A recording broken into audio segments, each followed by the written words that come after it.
Nagbaba po ang City Health Office ng City of San Fernando, Pampanga kaugnay ng hand, food at mouth disease o HFMD na isa pong nakakahawang sakit na dulot ng enterovirus at karaniwang nakikita po sa mga bata.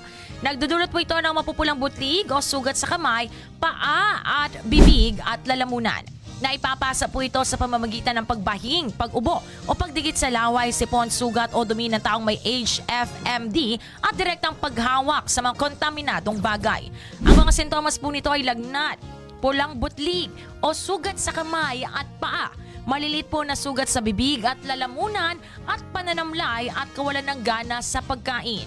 Kung nakakaranas po ng mga sintomas, kumonsulta po agad sa Health Center of Pediatrician. Ihiwalay po ang may sakit upang maiwasan ng hawaan, magsuot ng face mask at maghugas ng kamay palagi at i-disinfect po ang mga bagay na maaaring kontaminado. Upang makaiwas po, galiin pong madalas sa paghuhugas ng kamay, kumain ng masustansyang pagkain at uminom na maraming tubig, linisin at i-disinfect ang mga gamit ng bata at iwasan ang matataong lugar at ang pakikis sa lamuha sa may sakit.